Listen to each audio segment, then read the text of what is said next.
Fine. So it's my pleasure to introduce Mathilde Tahar, who's a PhD candidate at the University of Toulouse, Jean Jaurès in philosophy, working on a thesis on Bergson and contemporary biology, which I don't know the title of. Oh, it's Bergson, a critique of the evolutionists beyond the finalism. And she's worked very hard at putting this conference together, which is a Ghent-based conference with some Toulousain talent and, as always, international and multi-everything. So go ahead, Mathilde, and look forward to it all. Okay, so I have a PowerPoint. For those who know me, I'm not good at PowerPoint, so I'm sorry, but so I'm just.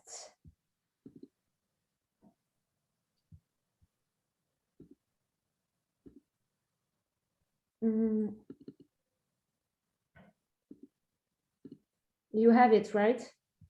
Mm-hmm. Mm-hmm. It works perfectly. Okay, perfect. So in the text I put you here, the biologist Jacques Monod sum up Bergson's dazzling success and subsequent decline in the 20th century. In the eyes of Monod, Bergson is a metaphysical vitalist who revolts against rationality. His vitalism is seen as a spiritualism that has nothing to do with science. This interpretation is not exclusive to Monod and has led to the disrepute of Bergsonian philosophy among scientists. In my research, in my PhD, I defend that Bergson is indeed a philosopher of science, even if his critical stance towards scientific theories confers him a peculiar status. However, what is easily justified in creative evolution may be more problematic in other texts. The question I'll try to answer today is whether Bergson is really a spiritualist vitalist, and my hypothesis is actually that before creative evolution, he develops a form of spiritualism, that in creative evolution, he develops a vitalism, and that in the two sources of morality and religion, this vitalism itself becomes spiritualist. The aim is to see that his spiritualism changes in meaning according to his works and how the meaning of his vitalism also changes in return. I believe there are several vitalisms in Bergson that have neither the same ontological status nor the same function. I hypothesize that Bergson is a vitalist opportunist. His vitalism evolves according to the purpose of the moment. Obviously, this is not to say that Bergson changes his theory completely. Each time, the élan vital is closely related to duration. But in this presentation, I'll focus on the shifts in meaning rather than on what links these different conceptions. But first, I will give a quick overview of what is meant by vitalism. So I'm not an expert on the subject, and some other people are going to talk about it today and tomorrow way better than me. But I thought I needed to clarify roughly what is meant by vitalism before beginning. So in the narrower sense, that was the most popular at the time of Bergson's writing, vitalism refers to the doctrine of the Montpellier school of thought, according to which there is a vital principle in each individual which corresponds neither to the soul nor to the physical chemical properties of the bodies, and which governs the properly vital phenomena. In a broader sense, vitalism refers to the idea that living phenomena are not reducible to physical chemical mechanisms. They are specific characteristics of living beings that would seem to demonstrate the existence of a vital force.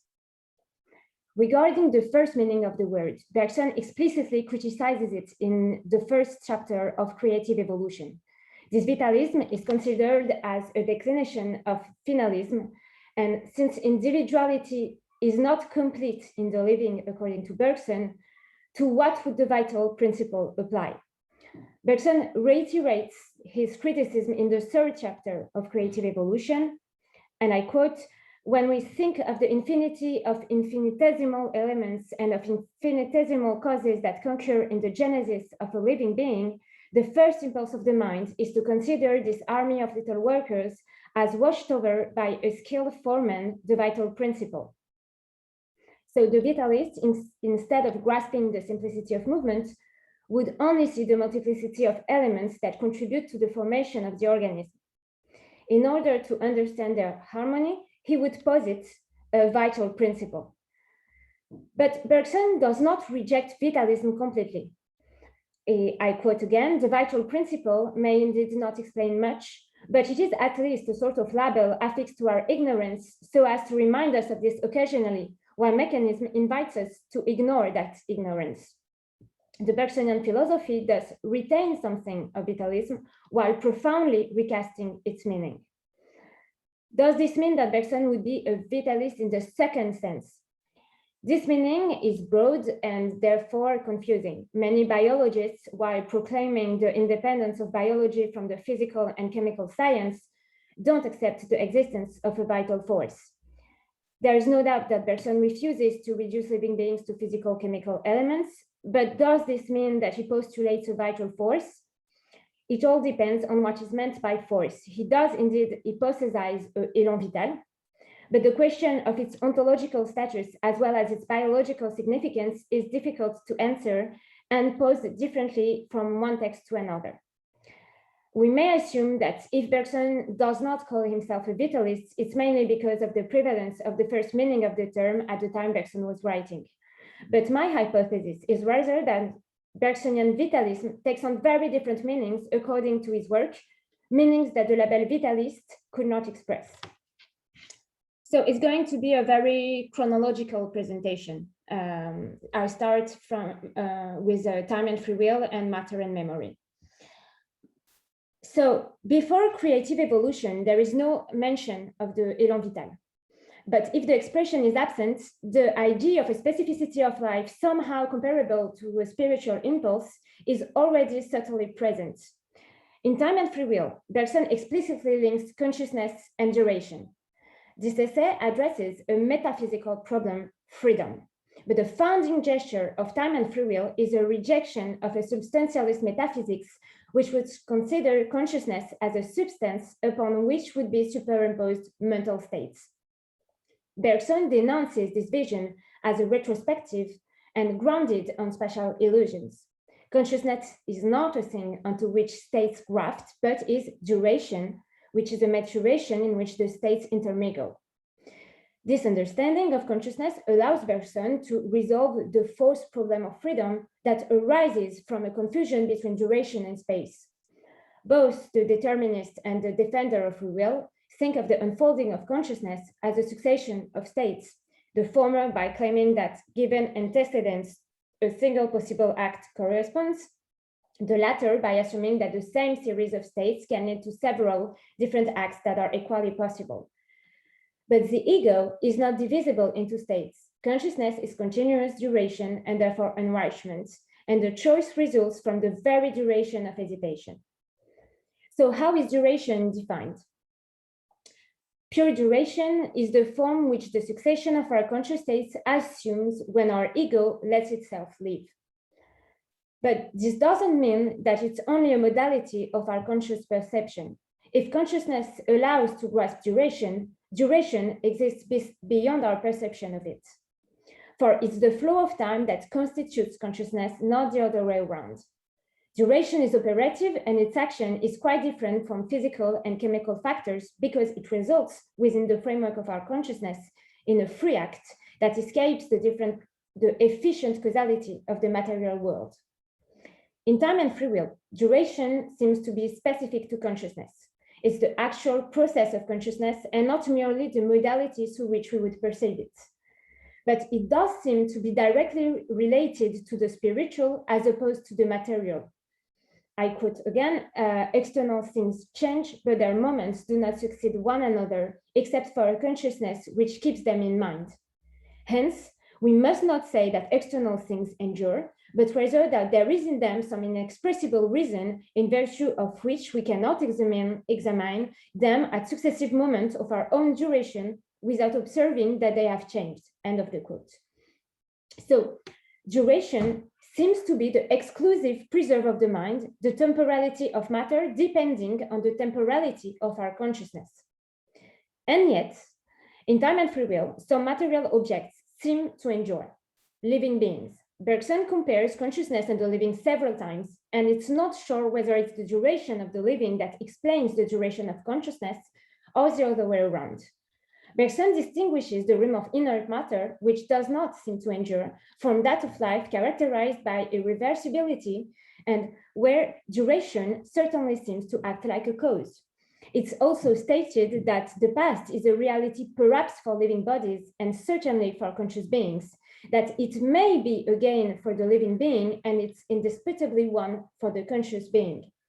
So between living duration and conscious duration, there would be a difference in degree not of efficacy, but of certainty. Duration might also be a reality for all living beings. At this stage of Bergson's work, duration appears as an ontological reality distinct from the physical realm by its specific movement. One could say that this reality is spiritual, provided that they specify that it's mind that is duration and not the opposite. For if duration in time and free will seems to be the reality of consciousness, the question of whether it has an efficacy beyond our consciousness remains open. So, in Matter and Memory, Bergson re-examines the status of duration and its link to consciousness through the question of perception and memory. In this text, Bergson talks about durations of different tensions. I quote, "There is no one rhythm of duration. It's possible to imagine many different rhythms which slower or faster measure the degree of tension or relaxation of different kinds of consciousness." Bergson links the different rhythms of duration with the different rhythms of perceptive consciousness, which depend on its tension. Would not the whole of history be contained in a very short time for a consciousness at a higher degree of tension than our own? So that means that the different qualities perceived by the different organisms and the extent of their perception are related to the time taken for action, which in turn depends on the complexity of the nervous system. Does this mean that duration exists only for living beings and more precisely in the consciousness of this being? Is it a spiritual reality, a biological one, or the movement that weaves all reality? So Bergson sketches here the idea that being itself is duration, that duration is the ontological stuff of all things. The differences between beings coming from differences in reasons. I quote, "If you abolish my consciousness, the material universe subsists exactly as it was. Only since you have removed that particular reason of duration, which was the condition of my action upon things, these things draw back into themselves in an incomparably more divided duration." So even though there is a great distance between the rhythm of our duration and the rhythm of the flow of things, the material universe does endure. But to this idea also corresponds the fact that reality itself would be a form of consciousness, neutralized, certainly, but latent. I quote again, "No doubt also the material universe itself, defined as the totality of images, is a kind of consciousness." And a few pages after, nature may be regarded as a neutralized and consequently a latent consciousness. Duration would therefore no longer be the characteristic of human consciousness, which would be experienced through time, nor a specificity of the living, but the ontological reality that would weave the whole universe, including inert matter. Duration acquires the status of a true metaphysical principle, albeit not a substantial one. But it seems that to say this, Bergson must inject spirituality into matter, but neutralize spirituality. If matter lasts, it's because it's a consciousness that is not tense towards action, but relaxed towards inertia. Even before being a vitalist, would Bergson have been a spiritualist or even an animist? This is what the concept of élan vital will allow to clarify in creative evolution, while shifting the question, since the focus is no longer psychological, but biological. To transition to this problem, I'll just quickly study what can be found in laughter. This text appears as an announcement of the two problems that Bergson would later address, biology and morality. For laughter is the social and moral reaction to an action that misinterprets life and presents it as inert. What makes people laugh is something mechanical encrusted on something living. Until now, Bergson has distinguished between duration and space, space being adequately grasped by physical and chemical schemes, the real effectiveness of duration slipping away from such schemes. In laughter, the opposition becomes that of the mechanical, which refers to inert matter, and the living. We also find the first characterization of life. I quote, a continual change of aspect, the irreversibility of the order of phenomena, the perfect individuality of a perfect self-contained series. Such then are the outward characteristics, whether real or apparent is of little moment, which distinguish the living from the merely mechanical. So in this text, Bergson proposes a phenomenology of life, because what is important here is the superimposition for the spectator of a mechanical appearance on a phenomenon supposed to be alive.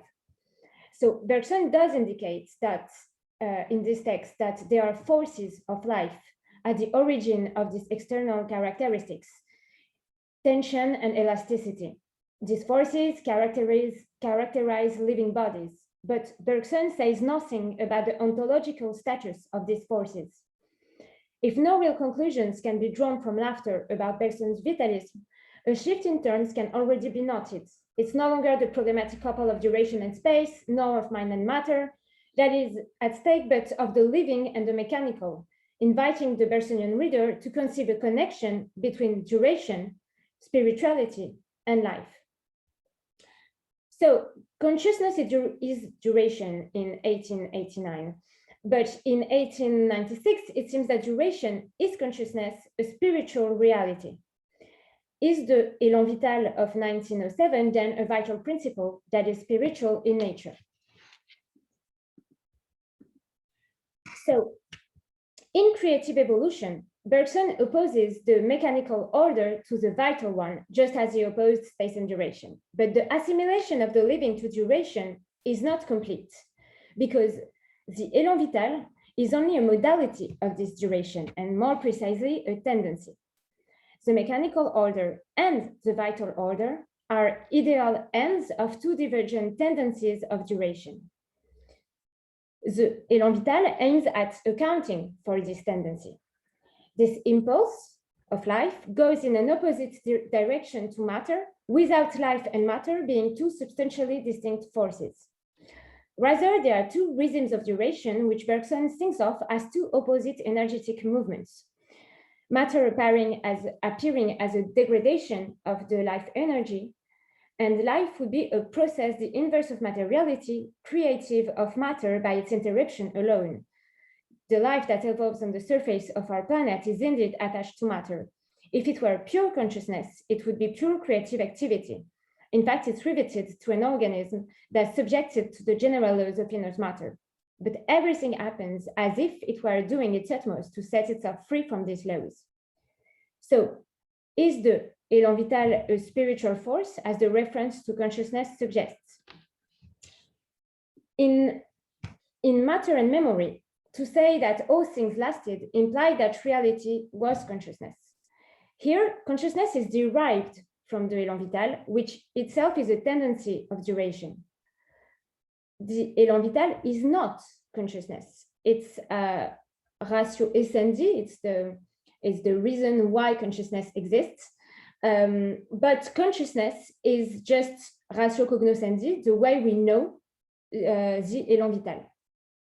For it's through our consciousness that we can grasp duration as a creative movement and thus have an intuition of the élan vital. But we can only have this consciousness of duration because we derive from the élan vital, which is duration. In the introduction, Bergson uses this argument to demonstrate the limits of intelligence. In reality, all consciousness as individual is limited with respect to the life from which it originates. Does this mean that this élan vital would also be a sort of consciousness? Based on the idea that all duration is consciousness, it could be said that the élan vital, which is creative duration, is consciousness par excellence. Life would be consciousness launched into matter. But since consciousness derives from the élan vital, it appears that the assimilation to consciousness is more a metaphor than an identity. This metaphor, and I follow here the analysis of Dano Posterao, who is with us. This metaphor aims at grasping the movement of life as an impulse understandable only by analogy with the psychological. I quote, "It's as if a broad current of consciousness had penetrated matter." If the élan is compared to consciousness, it's because they share the same kind of qualitative multiplicity which develops in time.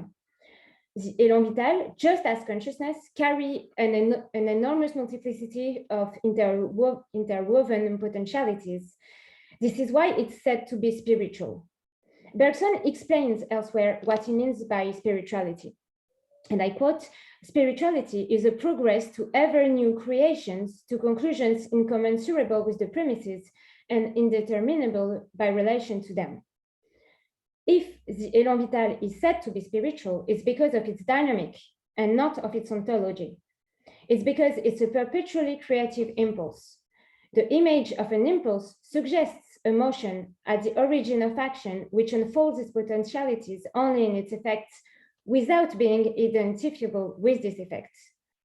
If life is actualized in physical chemical elements, it cannot be resolved in them because these actualizations do not exhaust the élan, just like the sum of the psychological states do not exhaust the flow of consciousness.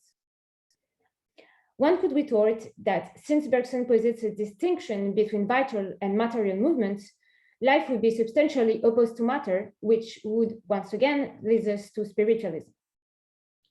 But life and matter are two divergent tendencies of duration that is the very stuff of reality, one tending towards indeterminacy, the other tending toward repetition, the compromise of the two, producing living beings and their organization. This means that living beings are nothing other than matter. They are material objects whose organization cannot be explained in the same way as inert matter, because in them, the tendency towards inertia of matter is counteracted by the tendency towards indeterminacy. Bergson does write that he does not dispute the fundamental identity of inert matter and organized matter. What could appear as a dualism of ontological realms is constantly compensated by the affirmation of a unity of reality. The condition for the actualization of duration is inert matter, and matter itself lasts.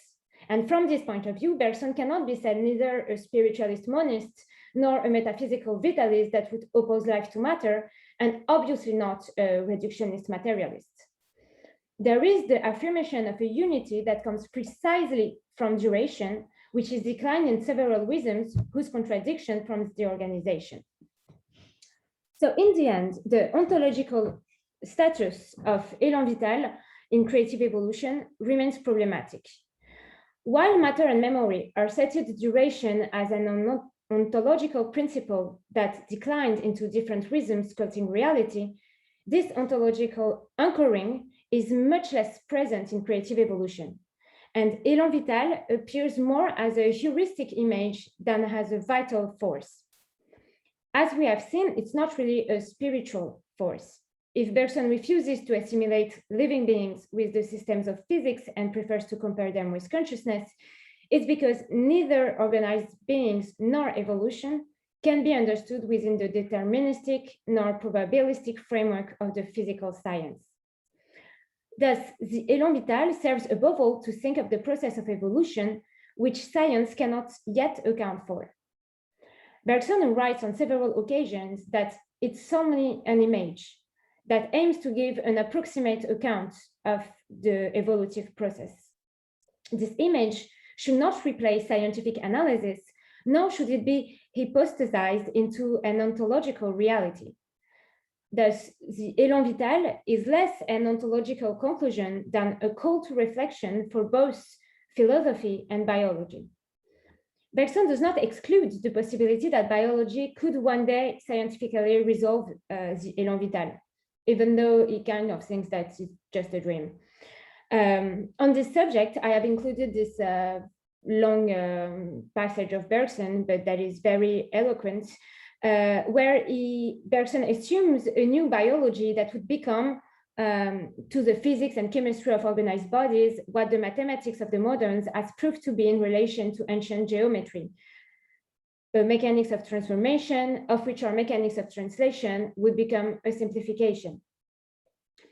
Bergson calls for a work of integration that would account for the specificity of the vital movements. The Élan Vital aims to produce this integration philosophically. It's an image capable of arising an intuition that would envelope the heterogeneous characteristics of the living. Thus, Bergson can write without contradiction that the Élan Vital is an upspringing of novelties and that its productions are eddies of dust, relatively stable, that want to mark time.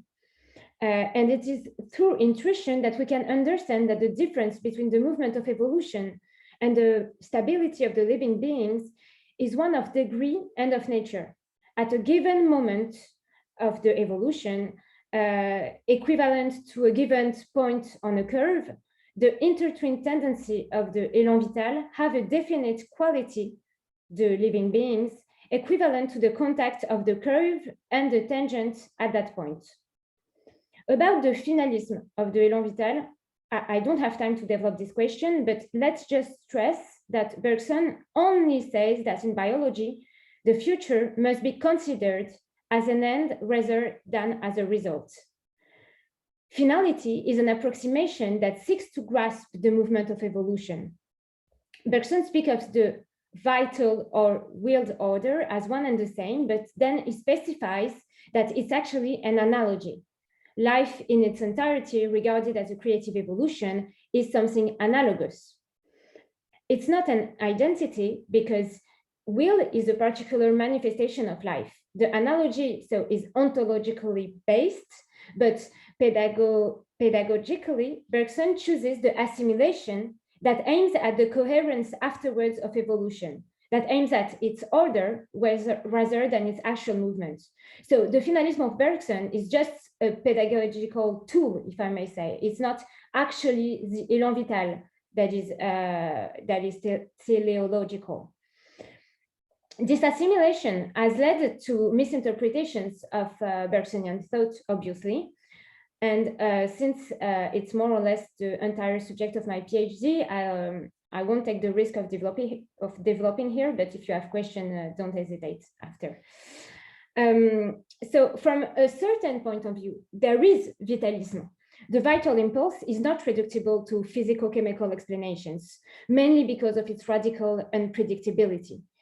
Only in this sense, it is metaphysical.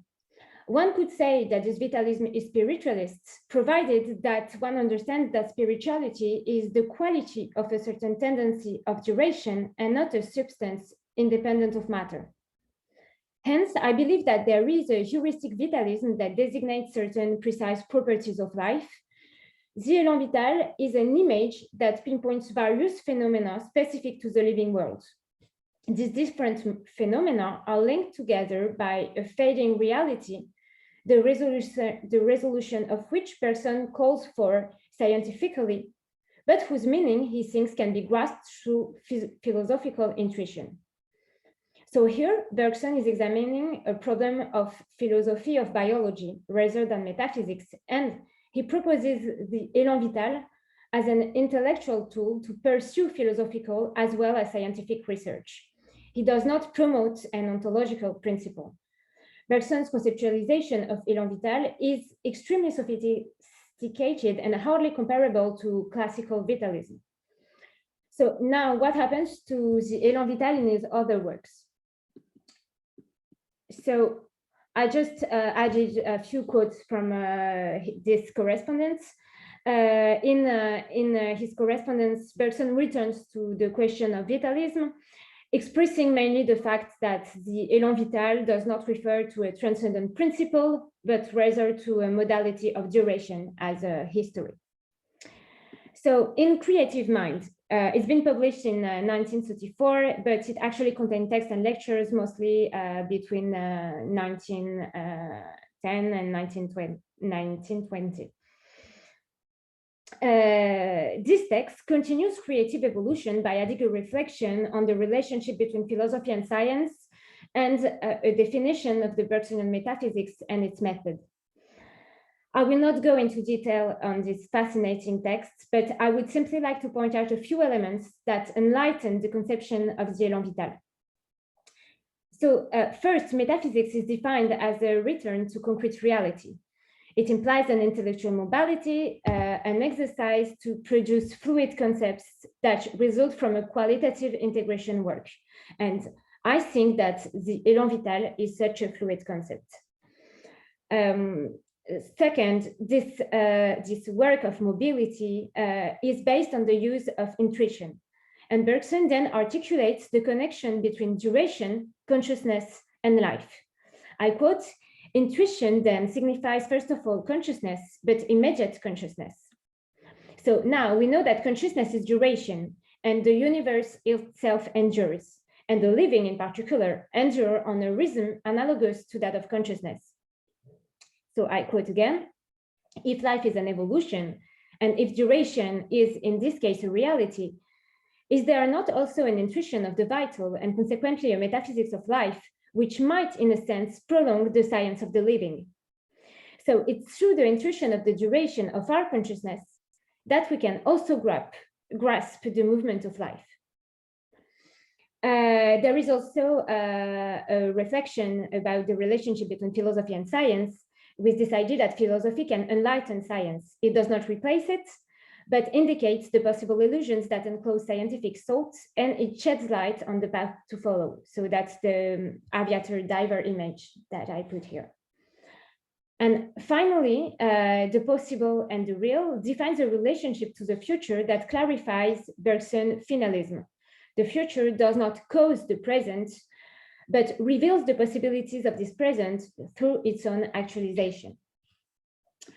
Now, mind energy, which is more interesting because there are several shifts in meaning from creative evolution, and I will mainly focus on life and consciousness, but I will refer to some of the other texts. So first, there is a transformation of vitalism. Consciousness is no longer coextensive with reality, although annihilated in inert matter. It's coextensive only with the living, though annihilated in rudimentary beings. If duration with the entirety of reality, its particular effectiveness in the living implies a consciousness for these beings. Finalism is thought of in a much less sophisticated and therefore also much more problematic way than in creative evolution. In this text, life does have a destination, creation, and even more so, nature warns us of this through a feeling, joy, that is an indicator that life has succeeded. Creation is not only a way of describing a tendency of duration, but it becomes the very objective of life. Bergson no longer speaks of élan vital, not much. He uses more the word nature. The semantic shift also corresponds to a shift in the stakes. The aim is no longer to offer an image of biological evolution, but to tell something about the meaning of human life, the question of life, making the link between biology and morality. The superior beings are not only those who are more complex in their structures or those who have greater freedom of choice, but those in whom the vital impulse continues unimpeded. In creative evolution, man is described as the one in whom the élan vital was most emancipated from the determination imposed by matter. But the anchoring was still biological, the superiority being based on an analysis of the nervous system and on intelligence thought of as an adaptive function. Here, the biological superiority is coupled with a moral one, characterized by generosity. I quote, "In man alone, the vital movement pursues its way without hindrance, thrusting through the human body, which it has created on its way, the creative current of the moral life. It's the moral man who is a creator in the highest degree, the man whose action itself generous can kindle fires on the hearth of generosity." So their biological superiority is now also a moral and even an ontological one, because man would realize the aspiration of life. It seems that in order to define the meaning of human life, its morality, it's necessary to give a goal for biological life against which human life can be assessed. This shift leads to, according to me, to an obscuration of the concept of élan vital, which loses its conceptual sophistication and its heuristic function in order to fulfill a different role in a philosophy that's now moral and no longer scientific. In Mind and Energy, there is also a redefinition of consciousness.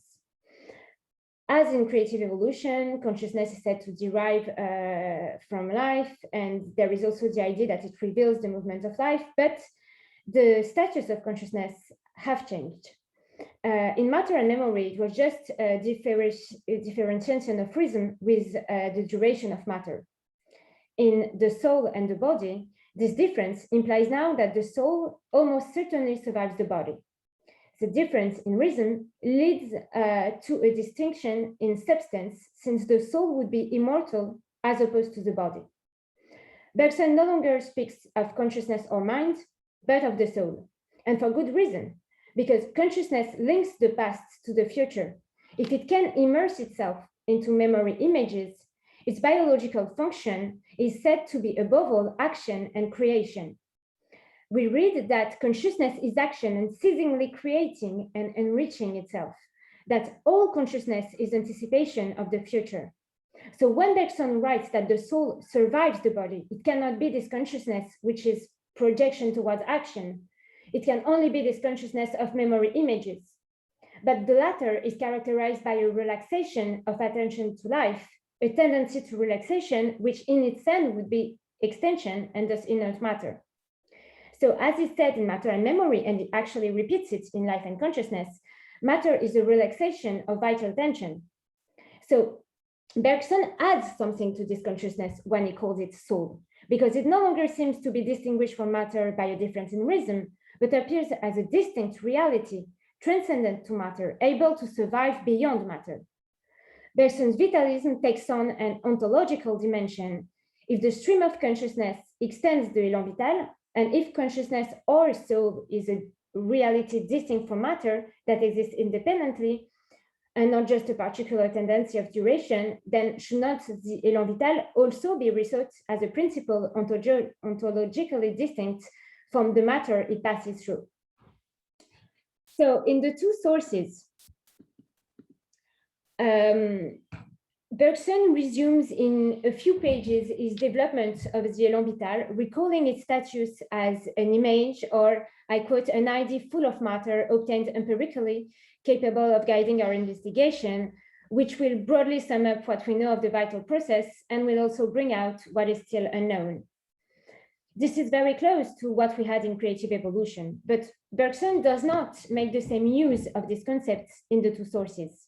It refers to it as the basis for his social and moral philosophy. Thus, it's from the two tendencies of life, to stability on the one hand and to creativity on the other, that Bergson grounds his distinction between closed and open societies. And it's more precisely when Bergson analyzes the biological role of the myth-making function that he takes up in detail the achievements of creative evolution. These achievements would allow an understanding of certain aspects of human life, and especially its morality. The two essential characteristics of mankind, Bergson says, intelligence and sociability, must be given their proper place back in the general evolution of life in order to grasp the moral meaning of humanity. But how does the transition from biology to morality works? Bergson explained this passage at the end of the book. It involves, he said, going beyond the conclusions of creative evolution, a work in which Bergson indicates that he remained as close as possible to the facts.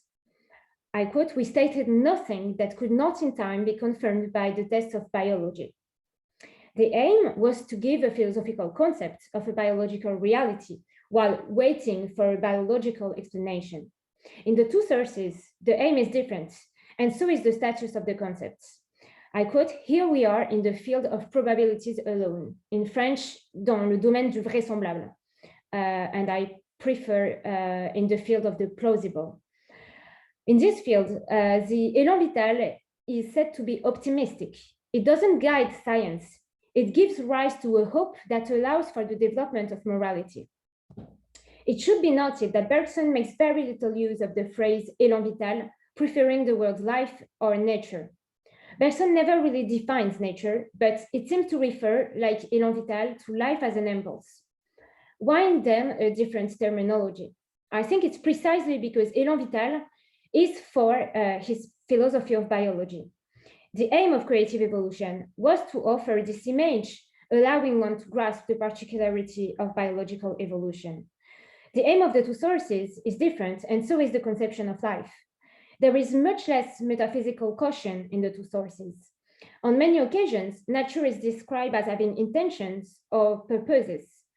Just as the semantic shift from consciousness to soul added an ontological transcendence to the latter, the semantic shift from élan vital to nature gives the latter a direction. And this direction is no longer just a way of understanding evolution retrospectively, but one that would be inherent in life itself and which would authorize the use of a teleological rhetoric. Bergson goes so far as to speak of nature's plan. If Bergson indulges in these semantic shifts, it's because the aim is no longer to produce a concept useful to science. It's to extend, but also to move away from reflections based on science in order to propose a mystic intuition based on plausibility. Bergson says that there is a distantering of the issue. I quote, "As for humanity in creative evolution, we did not ask whether it had any other purpose than itself. But this question is indeed the main object of the two sources. And the answer to it is no longer a fluid concept, empirically based, that may enlighten scientific research, but a mystical intuition which can no longer guide science." So after having redefined the couple space duration in matter memory and then mechanical order élan vital, Bergson proposes at the end of the work the opposition of the mechanical and the mystical. In doing so, he directly connects life to mysticism, and the pairing takes on a new meaning. It no longer serves to understand reality itself, but the morality of man. Life is no longer descriptive, but it has a normative significance. And this normative aspect is embodied in the teleological metaphors that essentialize nature and give it all the aspects of a metaphysical and maybe spiritual vitalism. It appears as a vital force whose distinction from matter may not only be of reason, moreover, is directly related to the divine. Bergson does not say that the great mystic, that man capable of a higher morality, is defined in relation to the élan vital. The mystic is the one who is in touch with a principle or with an élan d'amour, an impetus of love, that impetus which Bergson also calls God. The movement of life itself is then defined less by a particular efficacy of duration than by the emotion it envelopes love. The élan vital has become moral and therefore also religious.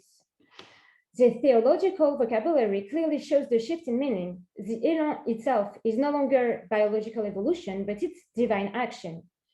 I quote, "The great mystic is to be conceived as an individual being capable of transcending the limitations imposed on the species by its material nature, thus continuing and extending the divine action." So there is a transcendence of life that Bergson introduces here, to which corresponds a transcendence of the soul.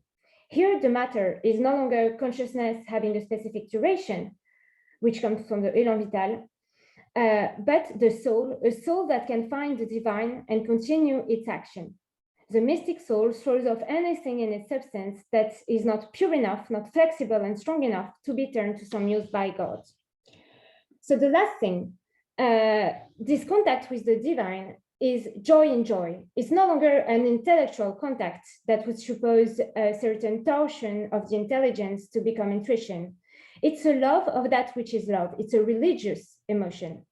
Mystical intuition is not the philosophical intuition that produces fluid concepts. It is a mystical love that produces moral actions. So the change of perspective is associated with a change of object, no longer biological, but religious. And it implies a transformation of method, if it can still be called method.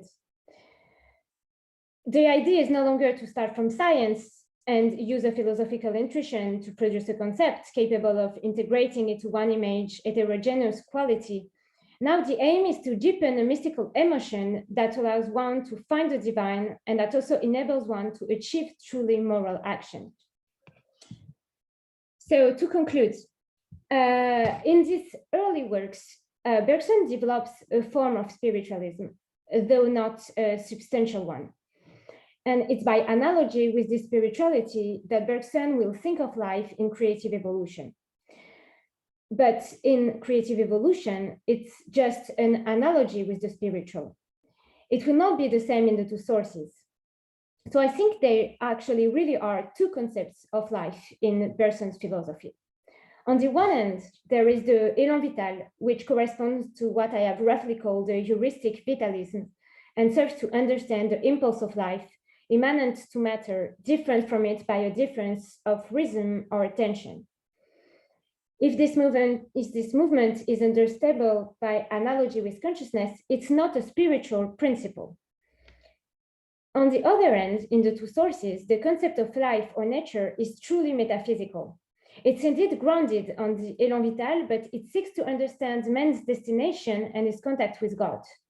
The ability at stake is no longer theoretical, but moral and practical. Explicitly positioning himself in the field of the plausible, Bergson develops a hypothesis on the destination of life. I quote, beings have been called into existence who were destined to love and be loved, since creative energy is to be defined as love. Distinct from God, who is this energy itself, they could spring into being only in a universe, and therefore the universe sprang into being. It enables also him to say that it's man who accounts for the presence of life on our planet insofar as it can be love of the divine. The universe is then not so much duration as love itself. And it seems that the impulse of life is no longer distinguished from the impulse of love, and that matter is therefore subordinated to this love, since matter is defined as subordinated to life. So life in this last text is spiritual and transcendent. And Bergson does indeed propose a metaphysical vitalism as Mouno thinks. However, it's not this life that is called upon to think biology. The élan vital is an empirically based concept that serves to think the movement immanent to biological evolution. The life of the two sources is just a plausible hypothesis that allows us to think morality. So this life or nature of the two sources does not concern the biologists, and Bergson never pretended it did. So I assume that it's a confusion between these two vitalisms, these two aspects of life in Bergson's philosophy that has led to think of him as a spiritualist who would have nothing to contribute to science. Thank you, I'm done.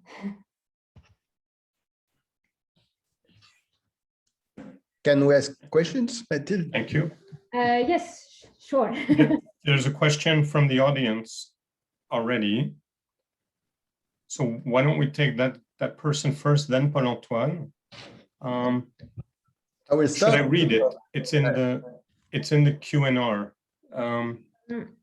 Jonathan. I don't think I have it. I think it's just for you. No? Okay, it should be in the Q&R, not the discussion. Oh. Anyway, Jonathan Mays, it says, you mentioned, so Mathilde, you mentioned the relation between consciousness, duration, and life. But what about matter as a relation between the virtual and the actual? It always struck me as rather similar to his concept of duration and life.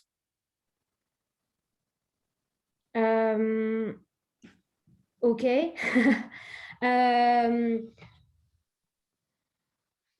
What I'm not sure is how you understand the relation between virtual and the actual in matter, because it depends if you think virtual and actual as ontological, like is matter virtual being that would be only actualized in a consciousness, or are you just thinking that it's virtual as an image? Because Bergson says that matter are images that somehow need the tense consciousness to appear. but I'm not sure you can actually compare the link between consciousness, duration, and life with this about matter, because matter always appear as the negative of duration and life, as a duration that would stop, or as a life that would be relaxed and not tense towards action. So I don't know, I would have trouble to compare duration in life with this relation between virtual and actual in matter. Okay, Paul-Antoine. Sorry. Thank you, Mathilde. It was a very nice and suggestive presentation. Okay, and if I summarize, in creative evolution, you will deal with philosophy of biology, and in two sources, you will deal with mystic metaphysics. and so you will get some very different vision and meaning of what élan vital is exactly. But I think it's in a way it's true what you say, but it's a little bit exaggerated. I think that in the third chapter of creative evolution, at the end of the third chapter, Bergson is very mystic, a little bit like he speaks of God a little bit, and it's a little bit like in two sources, but nevertheless, if we accept that in creative evolution, we deal with a philosophy of biology. What is this philosophy of biology? Does it mean that we deal with a non-reductionist philosophy of biology, for instance? Does it mean that we deal with a philosophy that requires that we understand life not as a mechanism? It could be a way of thinking, but you have to precise it. Or does it deal, it's a very, very different way of thinking, does it deal that life is not explainable? So that's my first question. Okay. Do we deal with a non-reductionist vision of life, or do we deal with the fact that life is not explainable? And my second question, well, later if you want. Okay, just first of all, yes, of course, my vision is exaggerated. It was really the aim of this presentation to show the differences and not what links the philosophy of Bergson together, which is a quality. It's okay. A quality to exaggerate a little bit. About your question, I believe, but I think I know it's not.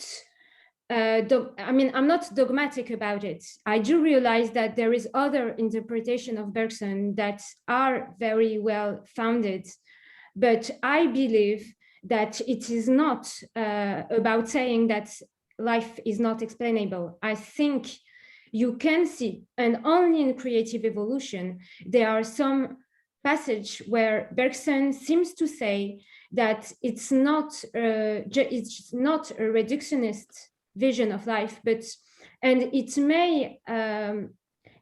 may have to think a new biology, to rethink our methods to be able to understand life, but that it may actually be possible.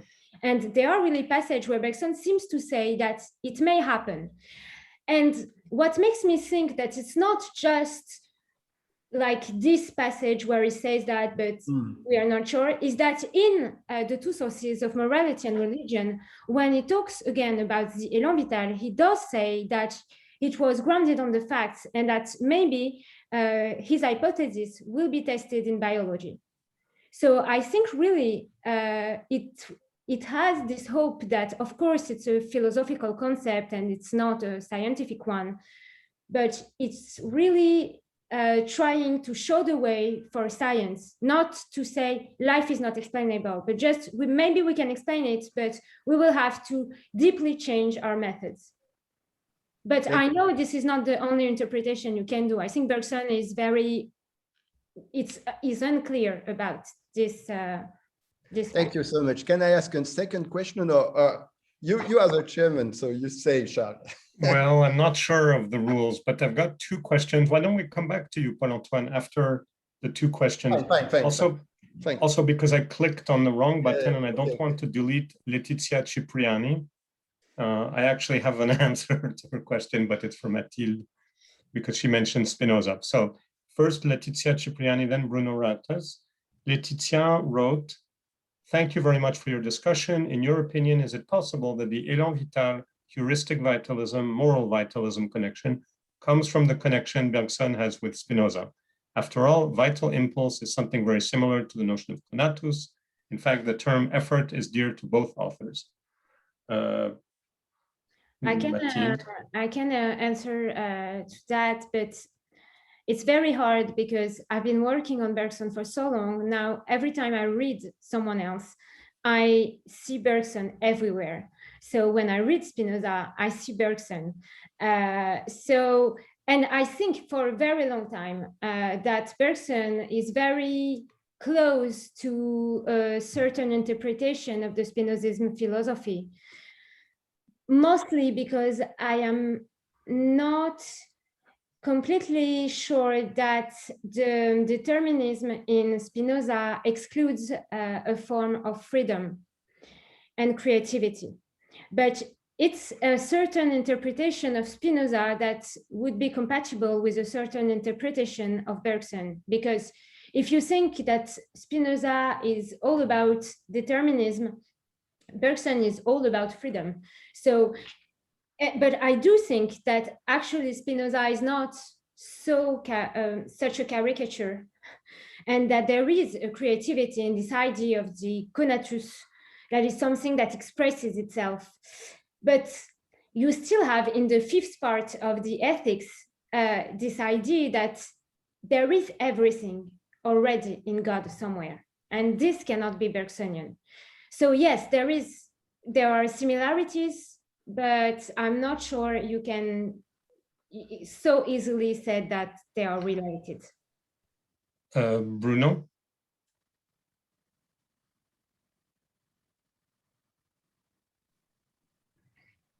Your mic? Sorry. Yeah. Thank you. Thank you, Mathilde. So I have a question, really simple question about the shift that is stated between creative evolution and two sources. So what is the reason of this shift? Do you have any hypothesis of this? What would be the, the main causes of this shift from, as you said, the epistemological views to a moral or more like a ethic view of the question? That's it. Thank you. I have two answers. The first would be that I think Bergson was, well, it was very close to science before moving to philosophy, mostly mathematics, but he also read a lot Spencer. And so I think it was very one of his main motivation to do philosophy is actually because he didn't agree with many of the evolutionists. He said in it's Les Entretiens avec Jacques Chevalier, in the conversation with Jacques Chevalier that Jacques Chevalier has published. Bergson says, I only did philosophy because I realized that science never took into account time. So I think he had something to solve with science, and Creative Evolution is this book that solves this. And then he moves to other considerations that were actually already there in the first books. In Time and Free Will, it's very metaphysical, and as I said, there is already a part of spiritualism. So I would say that actually from Time and Free Will to the two sources, it's very consistent. And Creative Evolution just arrives in the middle as something very, a work more cautious, more biological, because, well, he had to clear that era with science. So that's my first hypothesis. The second is purely linked with biography. He came from science, and then we know that in his correspondence, he became very interested in both the experiments of the the soul, how do you say, the psychic society. He was very interested in hypnosis. Then he had a lot of conversation with religious people. He was interested in mystic experiments. So I think there's something both philosophical and more biographical in this choice, but I don't know much more. Giuseppe, unless I'm mistaken, Giuseppe has questions. We cannot hear you, Giuseppe. Sorry, thank you. Unless Paul-Antoine wants to ask his questions, but actually there are not like there are big questions that I'm not pretending that you're going to answer to. But so the first one concerns a little bit a paradox, because actually what you stated, I totally agree with you that there's some kind of heuristic vitalism in Bergson, especially in the middle of his itinerary, and so there's some kind of connection as well, or parallel, that could be made with the School of Montpellier. But what it's funny, that I find funny, is that while the School of Montpellier denounced the metaphysical vitalism, Bergson speaks and defends metaphysics, which is very weird for me. So this is the first remark, and the second remark concerns this idea or this concept or this word that is frequently convoked by Bergson, which is image. So élan vital should be an image. So when we speak about knowledge, often we speak about theory. I remember recently a lecture of this week. And so you have on one side, you have theory, a set of hypotheses, blah, blah, blah. And on the other hand, you have the model. And the model could be, for instance, if we take into account structuralism, the model language is useful to understand other phenomena such as, I don't know, kinship, for instance, in Lévi-Strauss. And it's kind of clear to me what is a theory, what is a model, but what's an image? Okay, so I'll try to answer. The first is easy about the fact, yes, it is a heuristic vitalism, and in the same time it is metaphysical. But the metaphysics defined by Bergson, especially in, not so much in creative evolution actually, than in how is it in La pensée le mouvant, a creative mind. In creative mind, his idea of metaphysics is just, it is not like something beyond physics. It's not the classical metaphysic. It's the idea that we have to come back to the actual experience, that we have to come back to concreteness, and this concreteness for Bergson, it's duration. So what is metaphysical for Bergson is duration. It's not something that would be another world or that would be transcendent to matter. So yes, it's metaphysical because it's related to duration. About your second question, a big one, also a lot of things about it in creative mind. The status of image, Bergson is not really, how can I say, it doesn't use the same word every time. Sometimes it's an image, sometimes it's a concept, sometimes it's an idea. So I decided to go for image because it's the one that is the most used in creative evolution.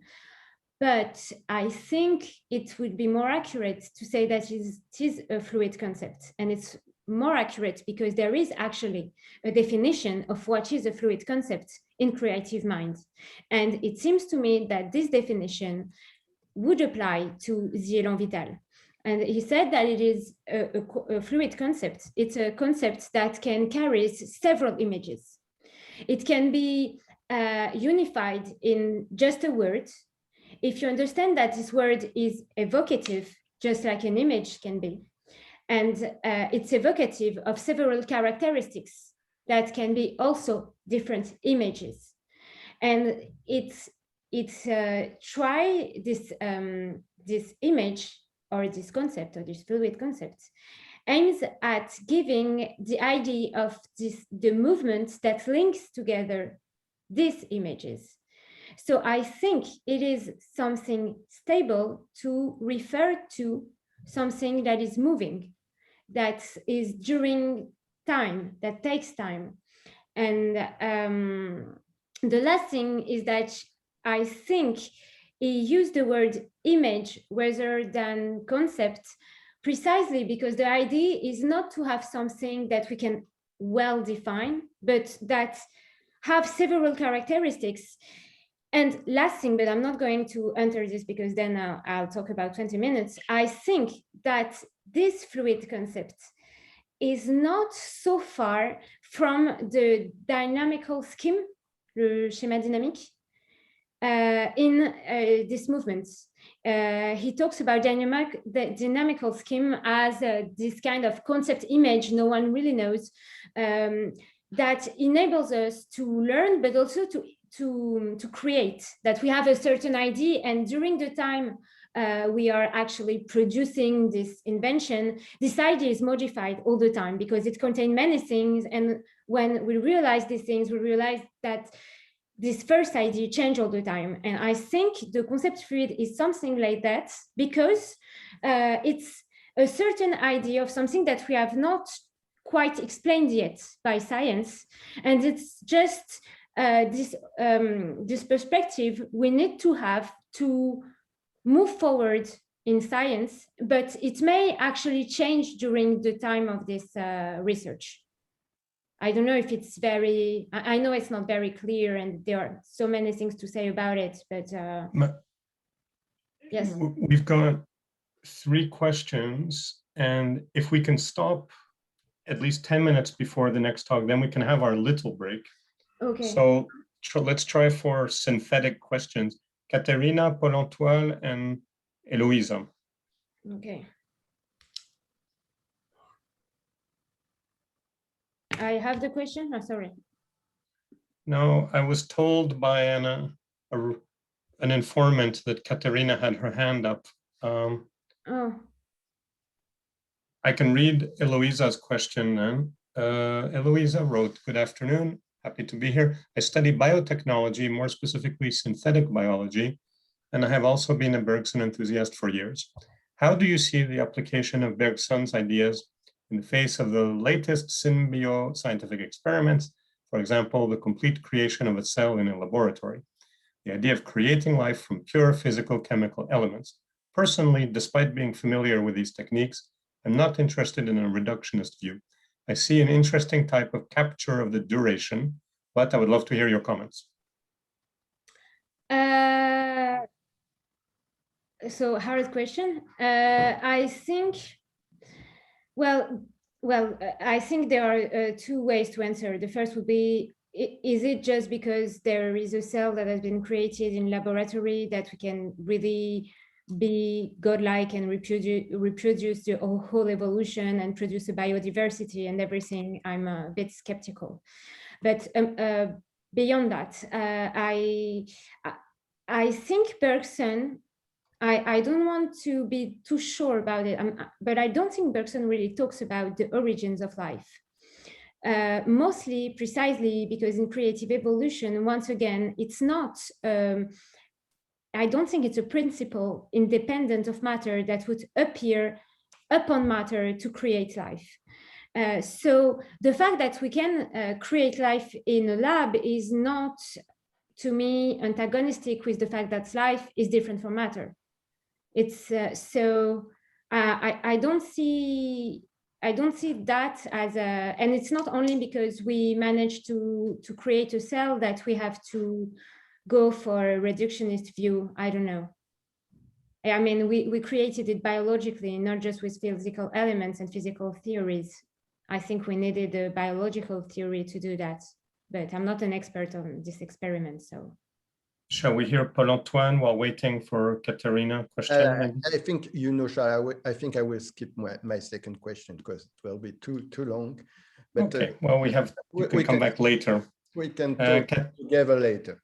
So as as Tano pointed out, because of the settings of the system, if you're a participant, you have to use the Q&R function.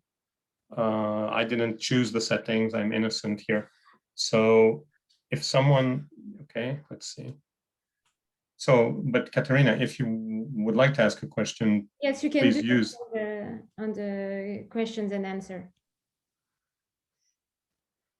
Yes, sorry, I chose the settings. Well, choose is a very big word because I just let the system do the thing. And so now it's just like that. Okay, Paco, and then this is the last question then, unless Katerina comes in. So I would agree with your point about how we actually use what we know about life to create this artificial life. Just wanted to point that out. And my question was like, where do you think this vagueness in some terms comes from Bergson? Does it come from his poetry, from his uncertainty of what exactly some things are? Is it like concepts that are too abstract to be made more clear in just one synthetic word? Like for instance, the image. I don't know if your question is why does he use image, or where does this precise image come from? No. Why there are these words that are kind of like more fluid or vague in their potential interpretation? I don't know. You can. I don't think it's because of links to poetry. Because weirdly, even though it's a great writer, he's not very well known for his big literature culture. So I don't think you would say that. I think it's very. He's one of the few. No, it's not true. One of the few. It's just because I'm obsessed with him. But his philosophy and his writings is very adequate, I think, with what he's thinking. So if he believes that duration requires mobility of the mind, then also the writings must have this kind of mobility. But what I think is fascinating is that he manages to articulate these images that seems to be a bit confusing, maybe fading, and he combines that with actually something very rigorous, especially in creative mind. Again, when you can, and a bit in mind energy, you can actually have a real conceptualization of all this image, of their function and how they are ontologically related. But and I think he has to use image precisely because he refuses the schemes, the intellectual schemes, and he cannot say I refuse the intellectual schemes and use concepts that are just the same as the one that are logical and that he denounces all the time. So I think this is why he has to use something else. But I don't know. I'm not. I don't have more information than you. But. Some of us are debating fiercely in the chat window. Let's see if there's any more. Yes, there is a Katerina. Okay, do you see her question? Yes, and it's hard. Well, you should read it maybe, because not everyone sees it. Okay, sorry. She's saying, and it's a very good point, that in the two sources, the biological essence of morality, society, history is not purely metaphysical, and that Bergson stresses the continuity with creative evolution. And what about biology in the two sources? So to begin with, Katerina is way more specialist in the two sources than me. So she must be more right than me, and she must have way more to say than I have on this subject. But what I think and what I read is that it is, of course, anchored on biology. And there is this idea that what we have learned from the élan vital can actually help us understand morality. But what is, and a lot of the two sources and all the pages about the precise achievements of élan vital aims at showing that his moral philosophy is based on biology, and that's absolutely right. But I think from the basis there is a departure, and that it changes. I mean, the élan vital is still the élan vital and it's still biological, but what he says about life is different, I think, from what he says about the élan vital. And it's no longer really biology that is at stake, but morality. And morality is in the field of plausible. It is not an empirically based concept. It comes from an empirically based concept, élan vital, but it moves away from it to develop an optimistic morality that is not, that I think doesn't have the same status. But actually, I would love to talk about it with you because you must have way more to say. Shall we thank Mathilde and pause till 3:30?